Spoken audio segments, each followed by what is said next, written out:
começa a gravação, Luiz, depois você me chama no WhatsApp que eu tô precisando de um técnico homem para plantões. Opa, E você tem auxiliar, não tem? nem tem não. Ai, Você acredita que eu recebi uma proposta de trabalho lá no Hospital do Coração ontem, mas eu não tenho auxiliar. Vou ter que tirar esse não. trem. Você Como é está que faz? mesmo. Mas eu tenho outras casas que não precisam, mas tem que ser homem, porque o paciente é pesado. Não, beleza, eu vou te chamar lá depois que acabar a aula. Eu te chamo lá. Beleza. Galerinha, já mandei então a aula para vocês no grupo. Todo mundo recebeu, né? Deixa eu confirmar se tá aqui no grupo mesmo. Tá, né? Tá. Sim. Bom, pessoal, hoje a gente vai conversar um pouco sobre traumas e emergências neonatais, tá? Então, na verdade, essa aula tinha que ser um pouco teórica e um pouco no laboratório, mas como a gente tá sem, deixa o laboratório então para a semana que vem, tá? Bom, o que a gente tem que entender sobre suporte básico de vida em pediatria, né, pessoal? Primeiro, conhecer um pouco da epidemiologia da parada cardiorrespiratória. Né? Se a gente está falando de pediatria e de neonatologia, a gente tem que entender que é muito diferente em relação aos adultos, né? Geralmente aqui, uma parada, né, principalmente neonatal, ela não é súbita, não é, por exemplo, de uma hora para outra.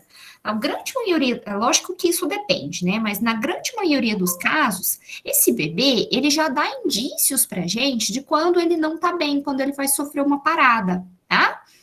Só que olhem só, a média de sobrevivência é de 10% conforme os relatos científicos. Então, gente, isso é uma média de sobrevivência muito baixa, né? Tanto que a grande maioria tende a sofrer danos neurológicos e o sucesso de uma ressuscitação cardiopulmonar, ela com certeza vai depender da capacidade, né, de como aquele profissional está preparado e por aí vai. Gente, vocês tiveram aula de urgência e emergência no laboratório? Vocês aprenderam as medidas lá para ressuscitação no adulto? Como é que foi? Conta para mim, para eu entender como é que vocês estão. Acho que a gente teve aula de urgência e emergência já. Não teve, Marcel? Marcel nem tá ouvindo. Marcela, Tá com sono, eu acho. você tá aí? Então responde. Mas eu acho que a gente teve sim. Teve? Vocês aprenderam. Bom, de qualquer forma, eu vou repassar, né, pessoal?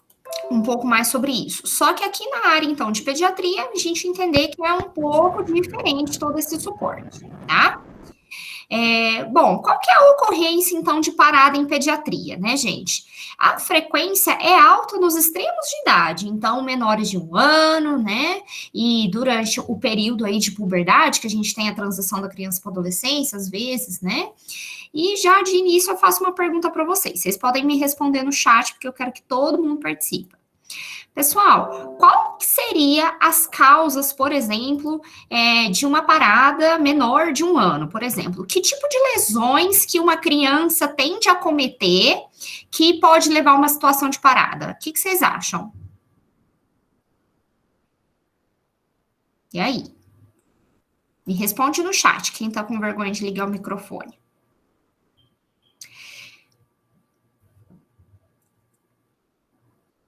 Hum?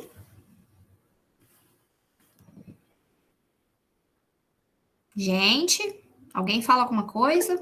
Asfixia? Perfeito.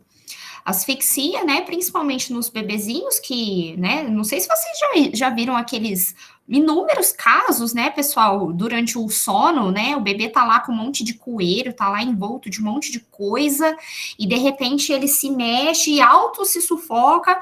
Tem casos de óbitos em bebês por conta disso, tá? Trauma, perfeito, Daiane. Uma situação típica, pessoal, que acontece muito, né? O bebê ele tá lá com uns, deixa eu pensar, com uns 8, 9 meses de idade, não é nem na área de neonatologia mais.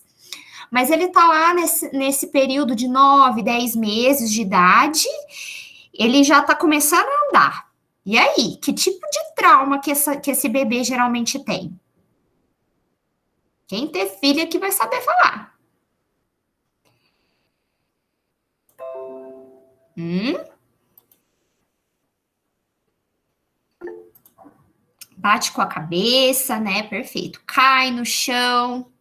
O que acontece muito, né, pessoal? Acredito que o Luiz até deve saber mais disso, porque você é bombeiro, né? Mas as crianças, né, os bebês nessa idade estão descobrindo o mundo ainda, né?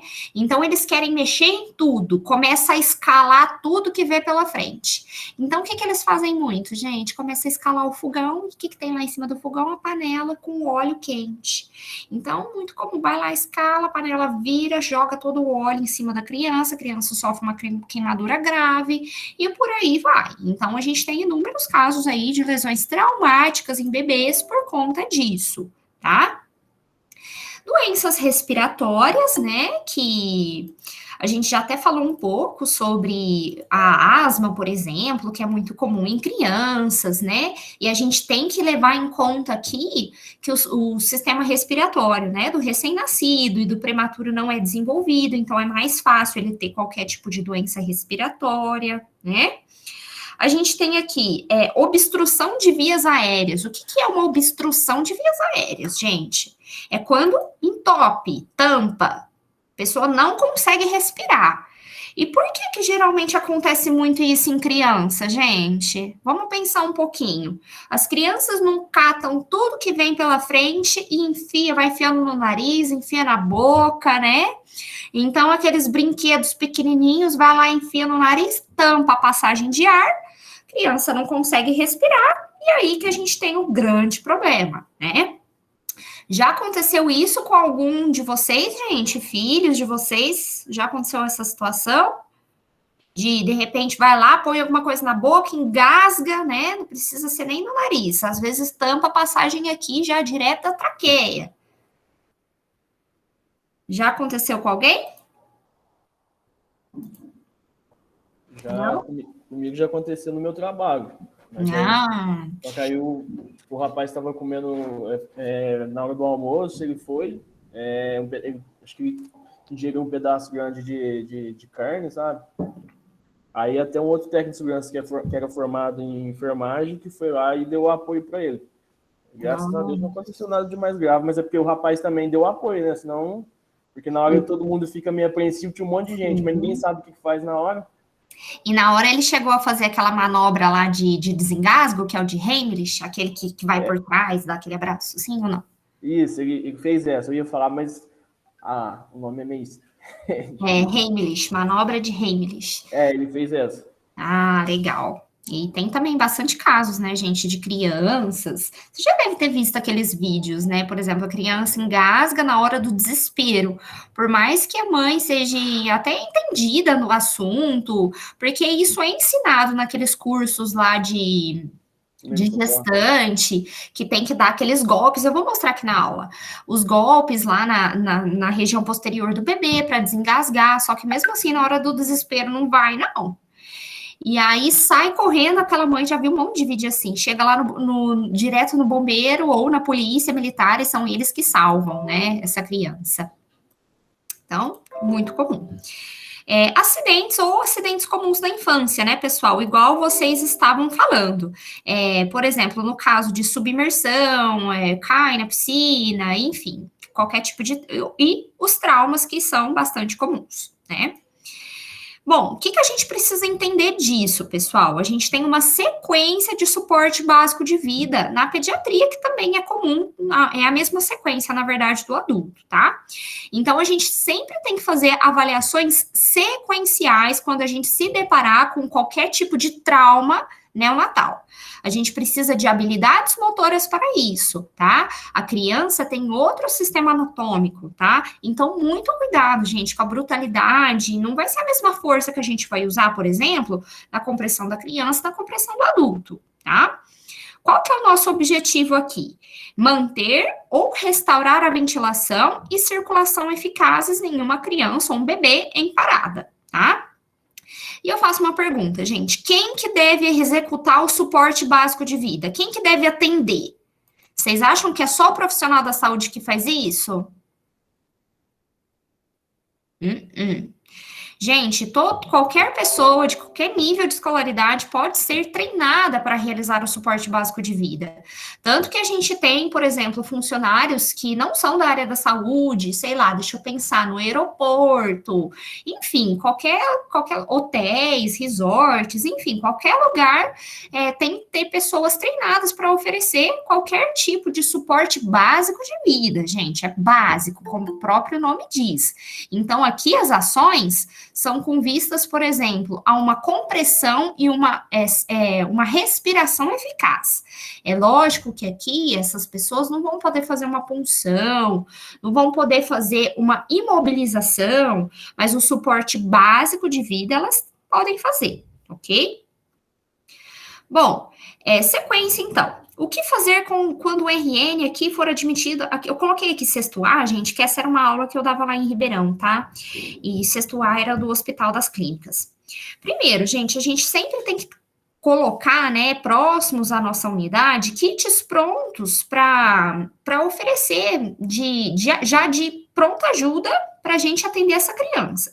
Então, a gente tem, por exemplo, kit de aspiração no quarto, né, para um atendimento rápido e eficaz, porque é muito comum os bebês engasgarem, né, terem uma aspiração de leite materno, por exemplo, e diante disso, nós prontamente temos que avaliar qual que tá a cor do bebê, se ele tá com o lábio e as mãozinhas roxinhas, o aspecto, então, dessa pele, dessa mucosa, como que tá o choro desse bebê, se é um choro forte ou um choro fraco, como que tá a sucção, né? Será que é um bebê que tá sugando bem, né, ou não? A pega tá boa, lembra da aula de aleitamento?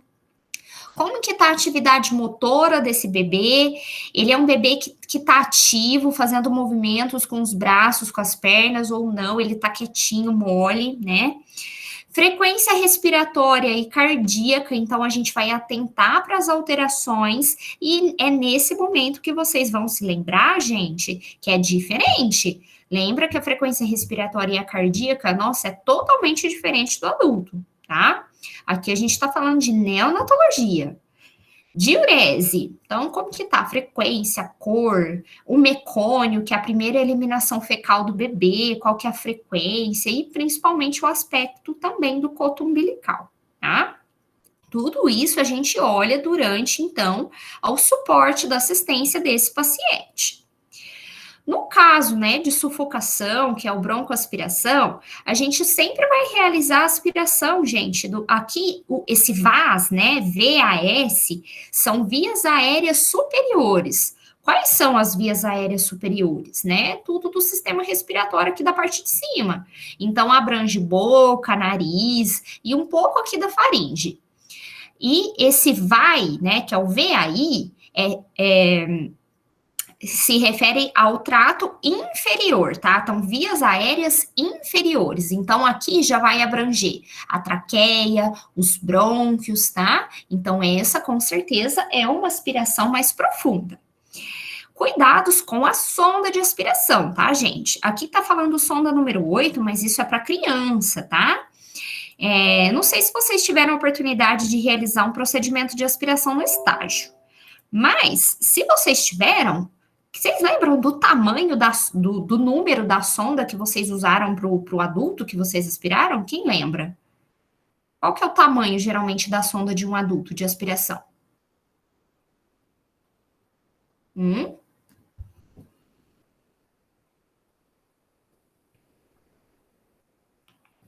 Ninguém lembra? Eu nem cheguei a fazer. Pegar vocês semana que vem, hein? Não entendi, Luiz, desculpa. Eu nem cheguei a fazer a aspiração. Tá baixo o som, gente?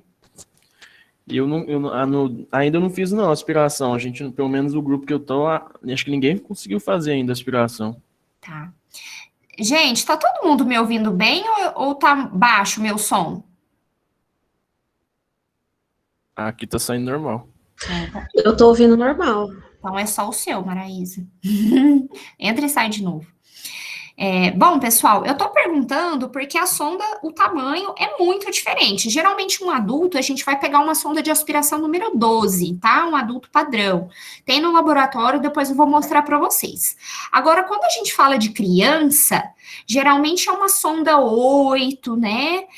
Tem a sonda número 6. Agora, se for recém-nascido, gente, aí vai ser uma sonda número 2, número 4. Tem até a sonda número 0, dependendo se for prematuro.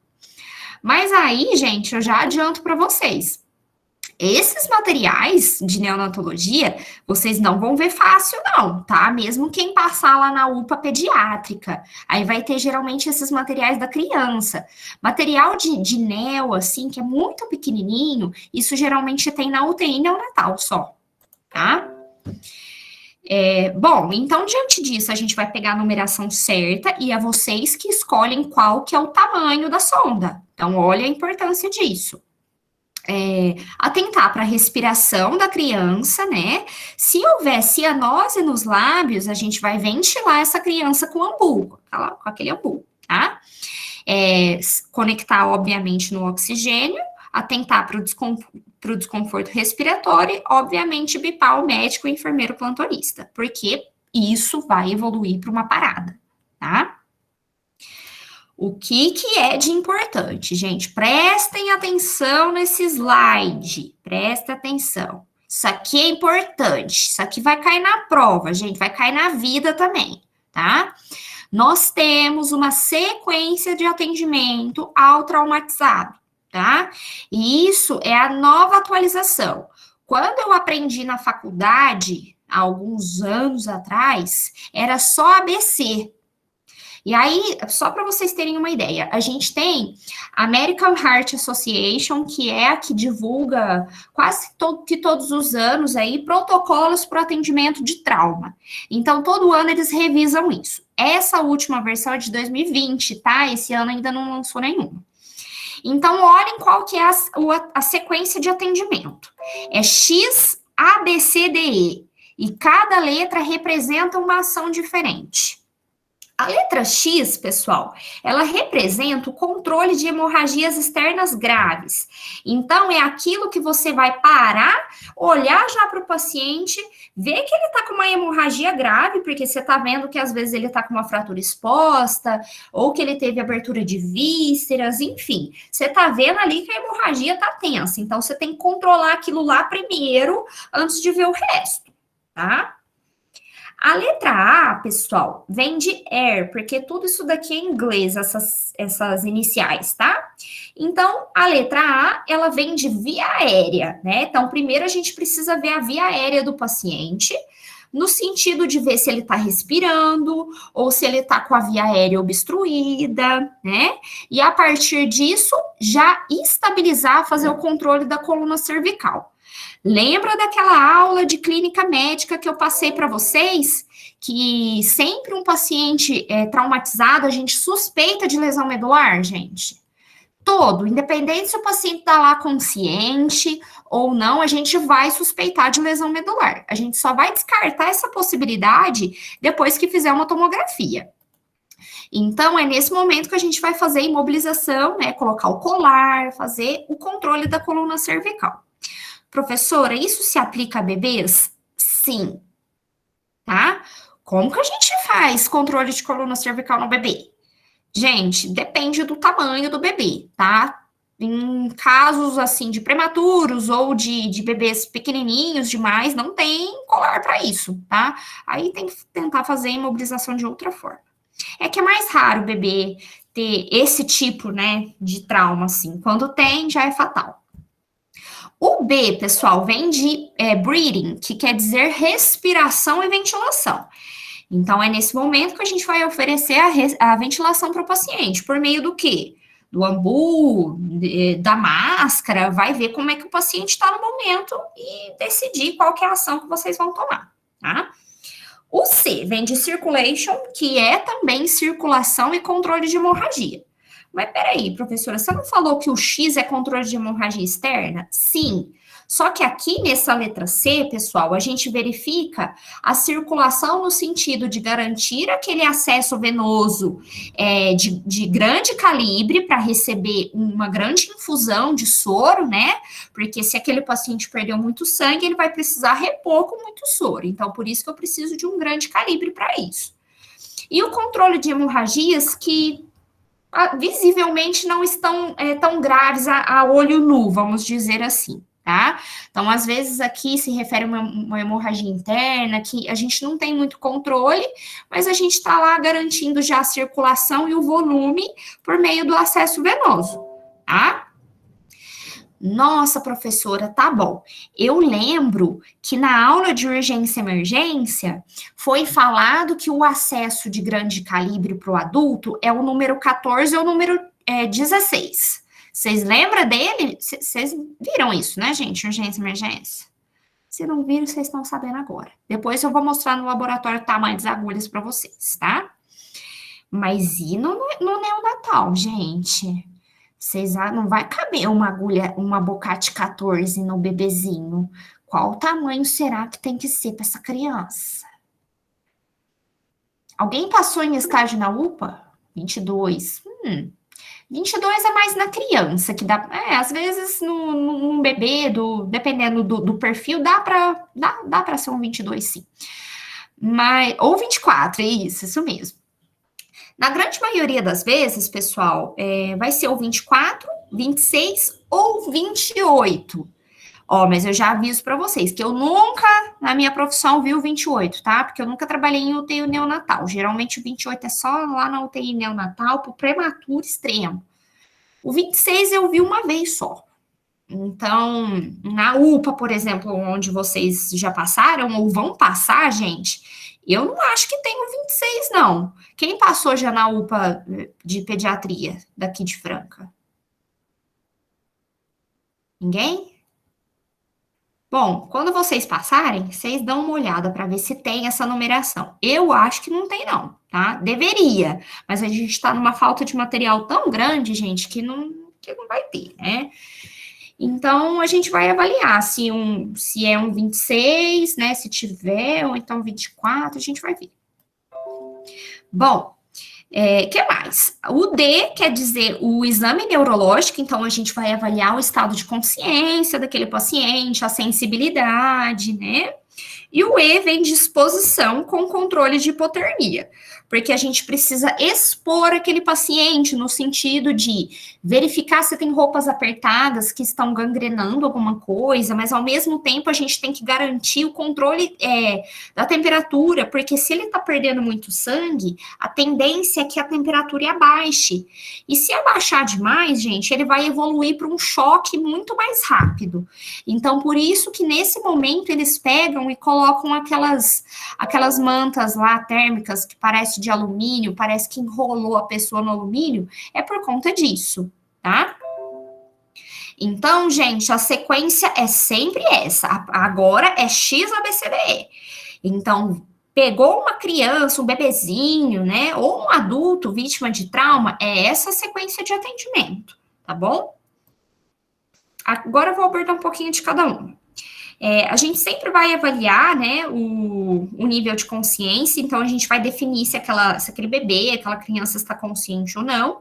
Se for inconsciente e ter a respiração presente, por exemplo, ele está desacordado, mas está respirando, a gente vai acionar o médico, né, o enfermeiro, para a gente ver se ele tem um desconforto respiratório, porque ele pode evoluir para parada, tá?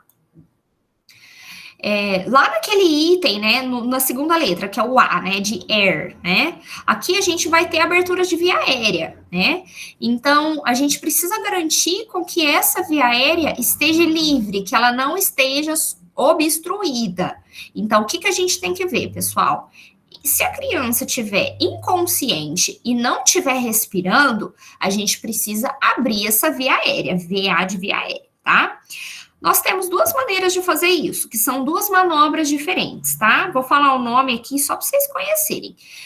Uma chama chin lift e a outra chama jaw thrust, que é a maneira como faz essa abertura. Eu também vou mostrar isso no laboratório, tá, gente?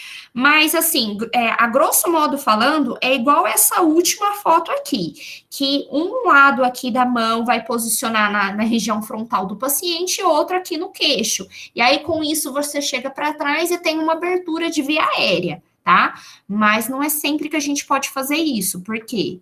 Porque se for uma vítima de trauma, né, que tem suspeita de lesão medular, a A gente não pode movimentar esse paciente, que senão vai ter o risco de lesionar, ou se não lesionou, lesionou agora a medula, tá?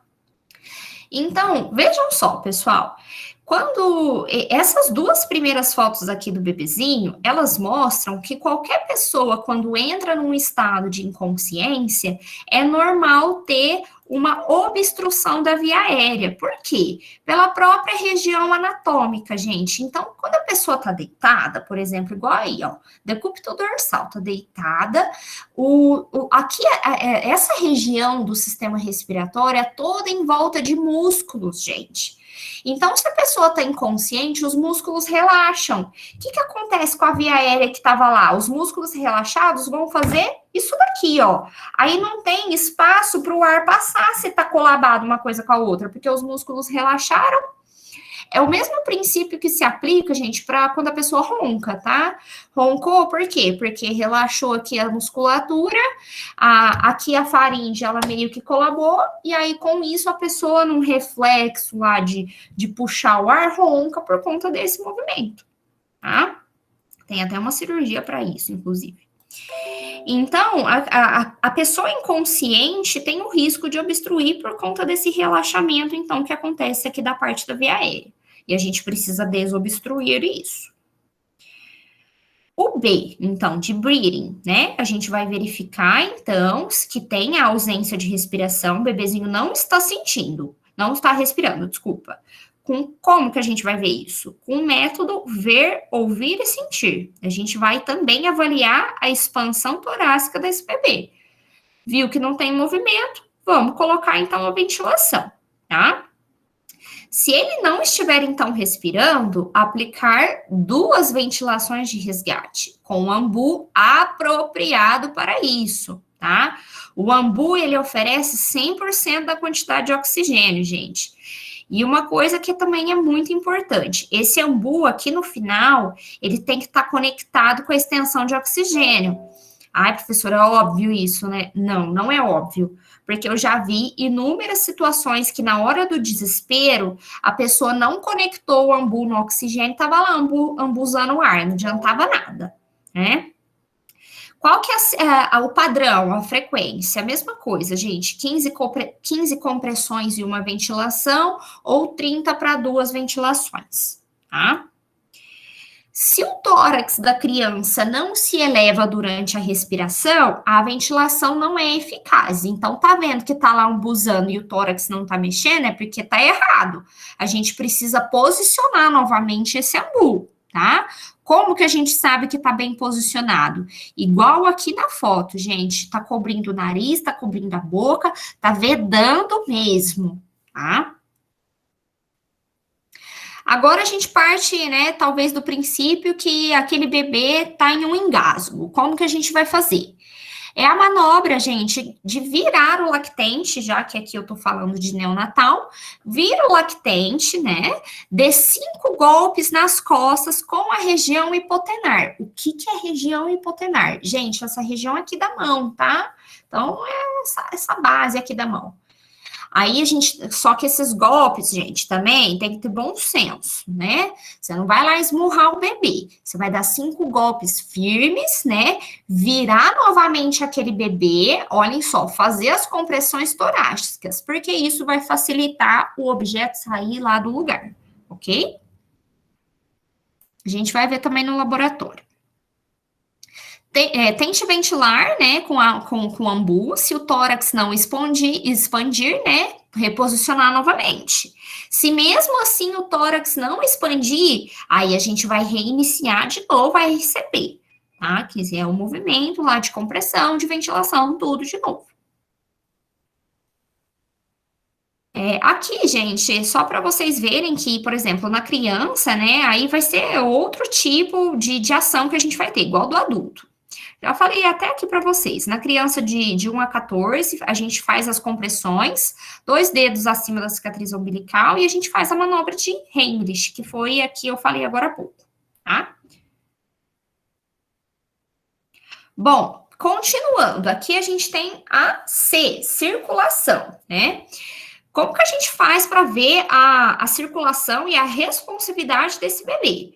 Primeiro, gente, para a gente avaliar se ele está em parada, a gente precisa palpar o pulso. No adulto, a gente palpa qual pulso mesmo, galera? Quem lembra?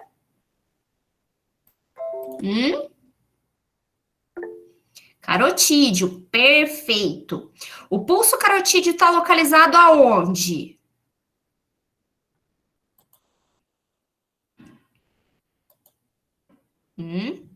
Quem sabe? Onde fica? No pescoço, exatamente. Precisamos de uma técnica para identificar prontamente esse pulso sem perder tempo. Então, vamos lá. Primeira coisa, gente, a gente vai localizar a traqueia, tá? Localizou a traqueia. E depois a gente vai localizar um músculo que a gente tem aqui no pescoço, que eu adoro o nome. Quando eu aprendi na faculdade, eu nunca mais esqueci de tão esquisito que é o nome, que é o músculo esternocleidomastoide. Ele tem esse nome, tá, gente? Esternocleidomastoide. Esse músculo, ele fica inserido daqui da base da região temporal até aqui, quase que na inserção próxima da traqueia. Então, o que vocês têm que fazer, pessoal? Localizou a traqueia e localizou o músculo esternocleidomastoide, afasta meio que o dedo no vão, no entre esses dois que vocês localizaram. Então, entre a traqueia e entre o músculo. É lá que fica localizado o pulso carotídeo, tá? Então, vai ser esse tipo de palpação que vocês vão fazer no adulto, tá? Agora, no bebê, é outra coisa, tá? No bebê, a gente palpa, pessoal, o pulso braquial ou femoral. Eu, particularmente, acho mais fácil palpar o femoral, que ele fica bem próximo da região inguinal, gente, na virilha. Depois, quando vocês estiverem deitados, vocês tentam achar esse pulso em vocês, tá? Por que a gente não faz a palpação do carotídeo no bebê? Por que não? Porque ele não está ainda muito bem desenvolvido, gente. O local de maior fluxo é nessas regiões. Então, o femoral é mais fácil de achar, tá? A gente vendo, então, que não tem pulso, não tem movimento, a gente vai iniciar, então, essas compressões cardíacas, tá? Se forem só maior de 1 ano, aí que a gente vai verificar o carotídeo. Mas aqui, como é neonatal, vocês já aprenderam que não é o carotídeo o melhor local para fazer essa palpação. Eu posso ter o caso, por exemplo, do pulso estar presente, e aí vocês estão sentindo o pulso, mas o bebê não está respirando. Se tiver essa situação, pessoal, a gente precisa fornecer respiração para o bebê. Como? Vai lá e vai pegar o ambu, conectar com o oxigênio, vai fazer.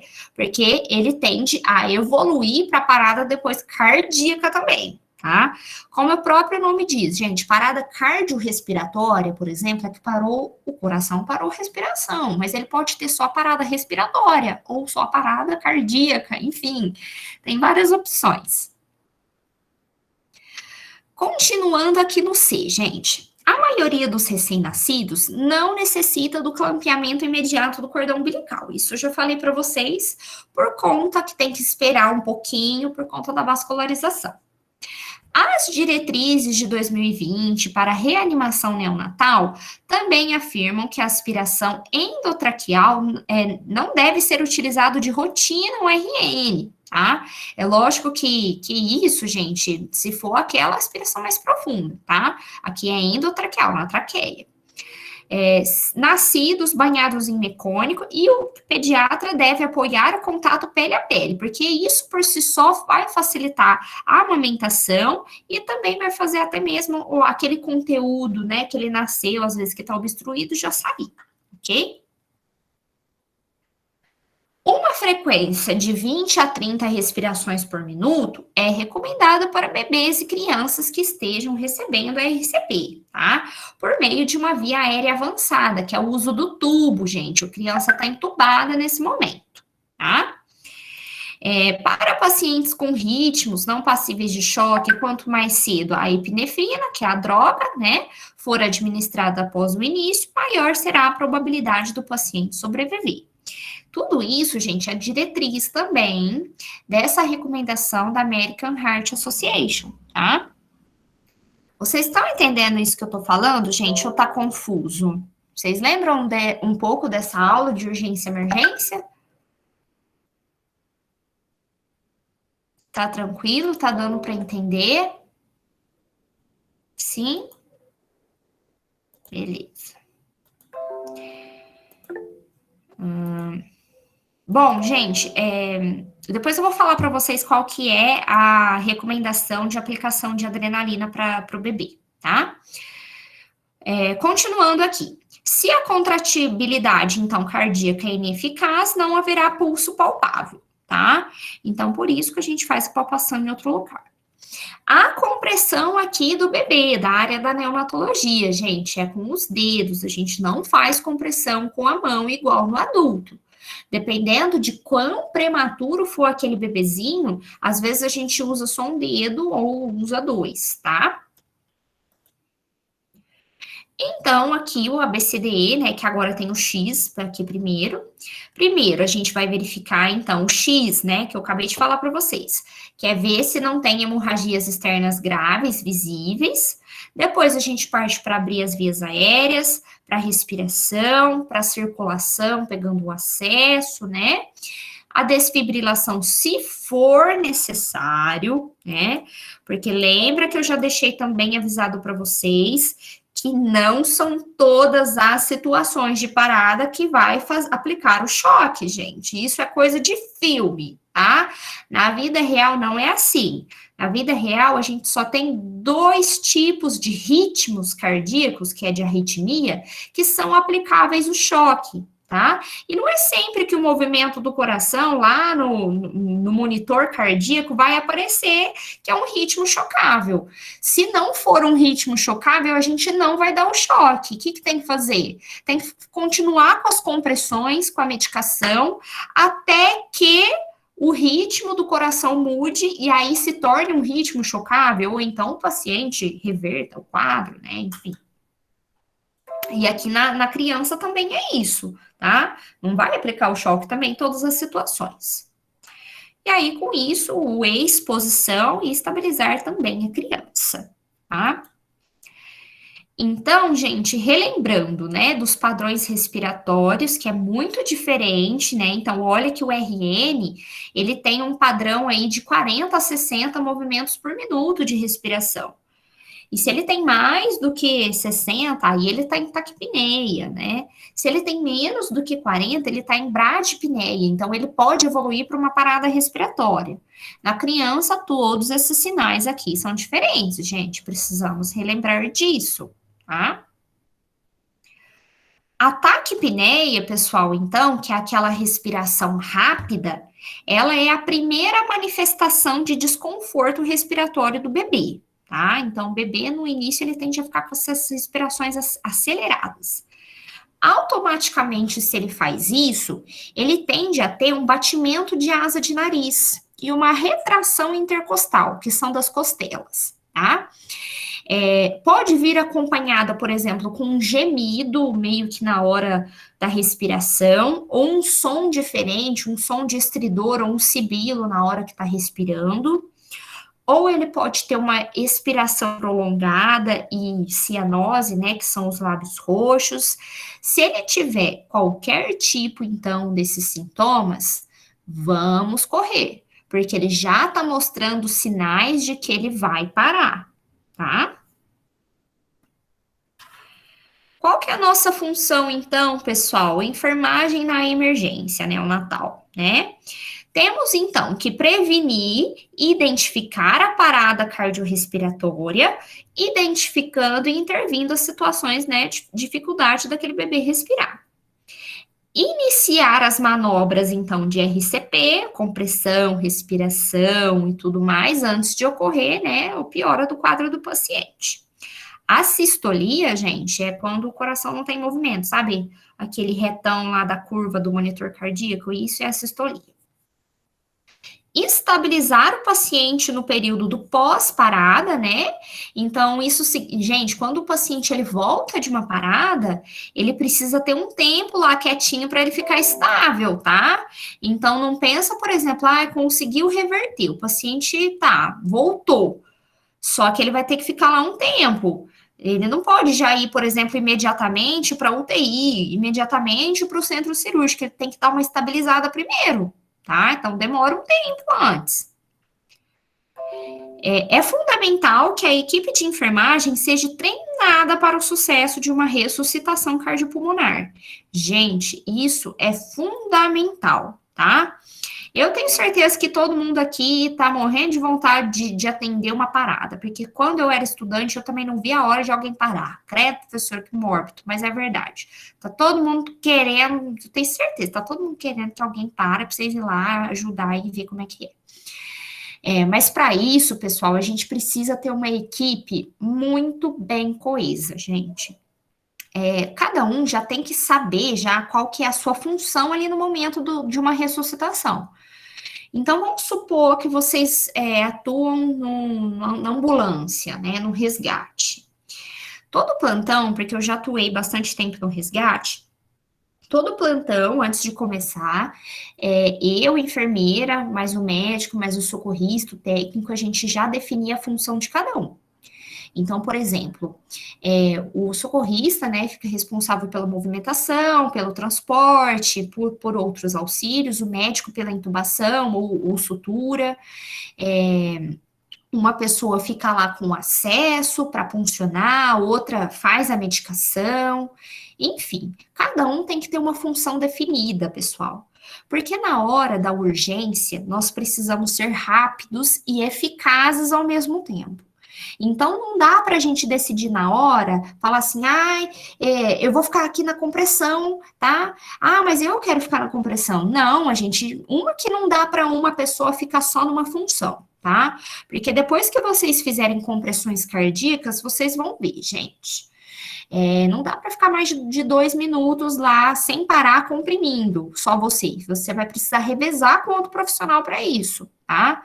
Na criança é mais difícil isso acontecer porque não tem tanta força. Mas no adulto, gente, quem já fez compressão sabe, você içou o sovaco, viu? Porque, cansa o negócio. Então tem que revezar. E isso já tem que estar definido, né? Você não pode colocar muita força. Se, por exemplo, você vai lá e faz a compressão igual no adulto no bebê, você vai quebrar todas as costelas do bebê, tá? Assim que eu fui trabalhar, gente, eu gosto de contar esse exemplo, tá? Porque eu acho importante para ver se todo mundo erra. Durante um atendimento de parada que eu fiz, eu quebrei a costela de uma idosa, tá? E olha que eu não tenho força, gente. Então, é o jeito que vocês vão fazer isso. Tem que ter muito cuidado, tá? Ainda mais idoso que tem osteoporose, ossos frágeis e por aí vai. Então, precisamos estar capacitados para isso. Cada um tem sua função, nada de apavorar no momento. Então, vai e faz o que você tem habilidade, o que você acha que você pode fazer ali naquele momento, tá? Vou mostrar aqui para vocês. Alguém me chamou? Pode falar, Luiz. No caso, igual você falou que já chegou a quebrar a costela de um idoso. E se for fazer num bebê e chegar, fizer alguma coisa errada e causar algum dano no bebê? Você pode ser responsabilizado por isso. Assim como, por exemplo, quando aconteceu isso comigo, eu poderia ter sido responsabilizada se essa idosa tivesse tido um dano por conta da minha má assistência, né? Não aconteceu nada, só quebrou, mas, por exemplo, não chegou a perfurar o pulmão, nem nada, né? E a idosa sobreviveu, tá, gente? Mas, por exemplo, se durante esse momento você quebrar o osso do bebê, de quem for, e tiver uma repercussão, um impacto, às vezes, você pode ser penalizado por isso, tá? Nossa, como que eu vou saber qual que é a profundidade, então, de força que eu tenho que fazer? Isso também é falado nesse guia da American Heart, tá, pessoal? No adulto, por exemplo, a gente tem que ter uma profundidade, tem que afundar o tórax, mais ou menos de 4 a 5 centímetros de fundura mesmo, de afundar o tórax. No bebê, isso é menos, tá? No bebê é de 2 a 3 centímetros, tá? Com os dedos que você vai fazer isso. Tem como a gente treinar, pessoal. A gente vai ver o quanto que tem de expansibilidade na hora que você estiver lá fazendo a compressão, tá? Hoje, por exemplo, quando eu fui aprender, o laboratório onde eu tive aula, gente, da faculdade era fantástico, é um dos melhores laboratórios do país. Então, lá tinha uns manequins que, conforme, era muito interessante, gente, conforme a gente afundava, assim, a mão, ele mostrava se estava certo, ele apitava, ele tinha um sensor, assim, que mostrava se estava correto ou não. E se você aplicasse muita força, ele fingia que quebrava a costela. É um manequim de alta fidelidade, custava muito caro. E aí, isso é ótimo para treinar, né, gente? Mas vamos voltar para a realidade que, infelizmente, não são todas as instituições de ensino que têm recurso para isso, né? Mas tem como a gente ver. No laboratório, a gente vai treinar isso também, tá? Pessoal, a gente tem também a cânula de Guedel, tá? Não sei se todo mundo já ouviu falar sobre ela. Ela não é muito utilizada na faixa etária infantil, tá? Somente é indicado em caso de crianças inconscientes, adultos também inconscientes a gente é indicado. Ela provoca náuseas e vômitos, tá? Em crianças conscientes, por isso que não pode. Aumenta a possibilidade de aspiração do conteúdo gástrico. Então, a gente pode correr o risco de causar uma pneumonia aspirativa ou uma obstrução por conta do uso dessa cânula, tá? Mas às vezes é necessário. Se a criança estiver inconsciente, sim, tá? Essa cânula para que serve, gente? Ela serve para abrir a via aérea. Então, vai ter uma foto, coloca lá no paciente e isso vai possibilitar com que ele respire. Porque lembra que eu falei para vocês que quando está inconsciente, o músculo cai, tampa a via aérea? Então, ela serve para abrir essa via aérea, tá?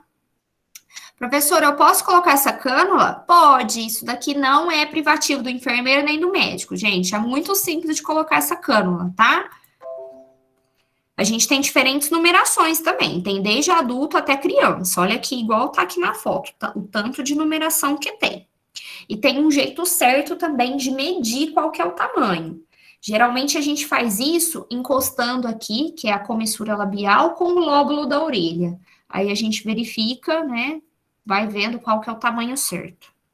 Geralmente aqui para o neonatal é o número 0 ou o número 1, tá? Mas nem sempre é certo que tenha.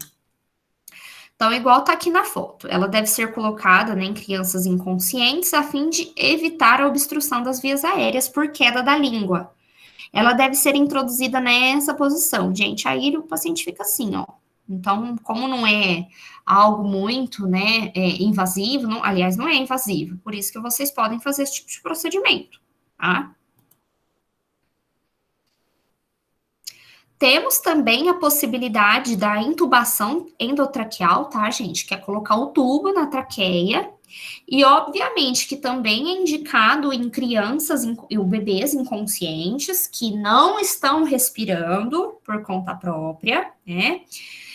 Nós temos diferentes tamanhos de tubo. No laboratório não tem tubo neonatal, tá? Mas só para vocês terem uma ideia, no adulto, geralmente o tamanho é 7,5, é 8, se for homem, geralmente é maior, 8, 8,5.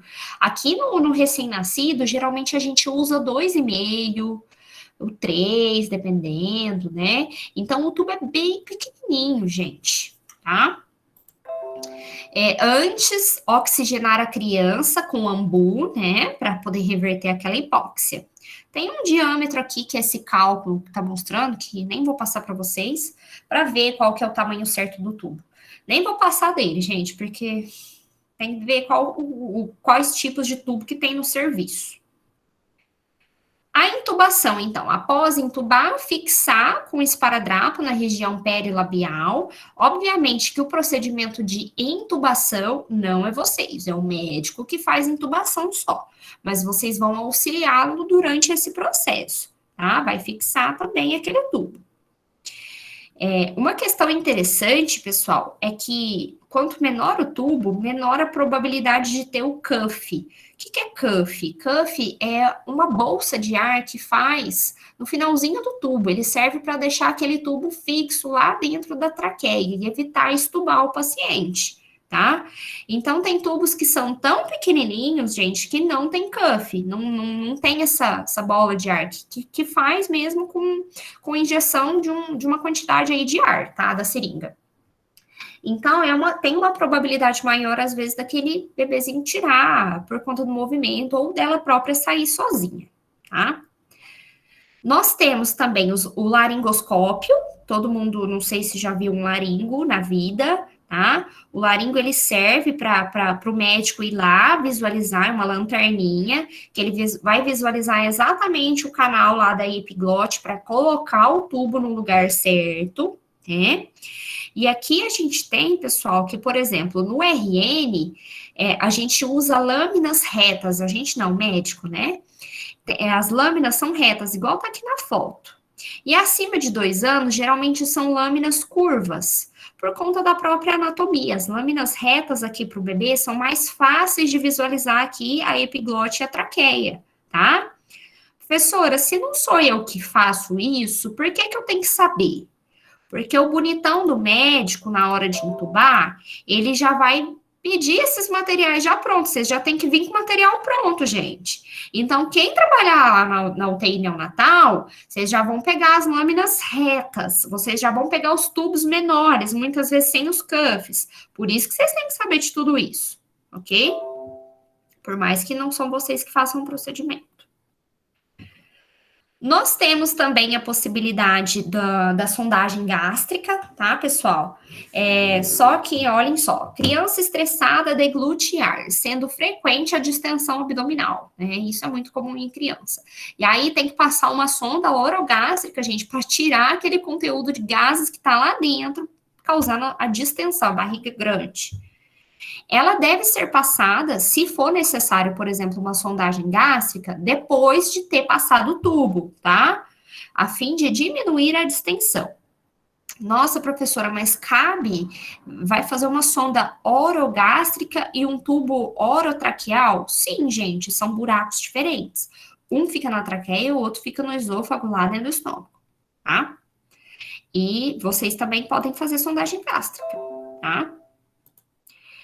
A técnica é a mesma que o adulto e a fixação também, tá? Então, aqui a gente tem, por exemplo, ó, o RN prematuro com sondagem orogástrica e fixação de bigodinho, ó, porque tá bem aqui, parecido com bigodinho. RN prematuro com sondagem orogástrica em outra forma de fixação. E quem trabalhar no Sírio-Libanês lá de São Paulo tem já os fixadores próprios para isso, que são maravilhosos, mas vamos enfrentar a realidade, né, gente? Muitos lugares que a gente vai trabalhar não tem mal e mal um esparadrapo. Então, a gente tem que se reinventar. Bom, o que é importante de tudo isso, pessoal? As crianças, elas não são adultos pequenos. Elas possuem diferenças anatômicas e psicológicas, tá? Podem melhor compensar a hipovolemia, né? Então, por exemplo, a PA abaixa mais lentamente do que a do adulto. A cabeça é a maior parte do corpo onde as lesões são mais frequentes. Então, vamos ter cuidado com a cabeça, até mesmo porque vamos lembrar que essa é uma região que ele perde muito calor se ele for prematuro, né, gente? Então, vamos lembrar disso. Emergências, então, pediátricas, pessoal, ou neonatais. A sobrevivência, então, desses bebês com ferimentos ou doenças graves é influenciada pela organização oportuna e adequada do cuidado pediátrico de emergência. Esse cuidado inclui desde a identificação precoce dos problemas até cuidados pré-hospitalares e de reabilitação. O que é reabilitação, gente? Um bebê que sofreu uma parada vai ficar um tempo no hospital depois, se recuperando, talvez vai precisar da fisioterapia. Isso é reabilitação, é você continuar os cuidados, né, que vão ser muitas vezes a longo prazo, ok? Tudo bem, pessoal? Tudo?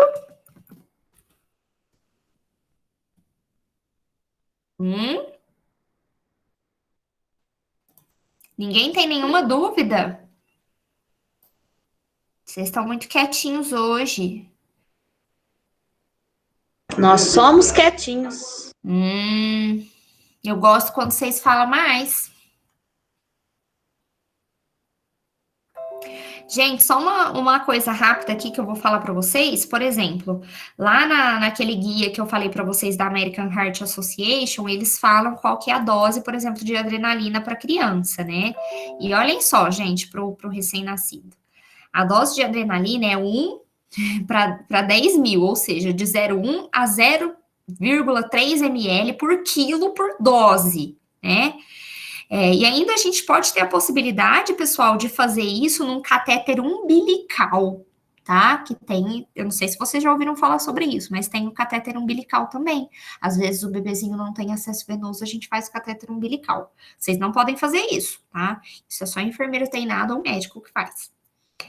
E a dose, o que vocês conseguiram saber disso? O que é 0,1 a 0,3 ml por quilo? Significa, gente, que é muito, muito, muito diluído, tá? Muito diluído. Então, ó, já começa a especificidade do bebê por aí, da criança por aí. Aí é a hora de vocês ir lá e treinar os cálculos, hein? Tranquilo, galera?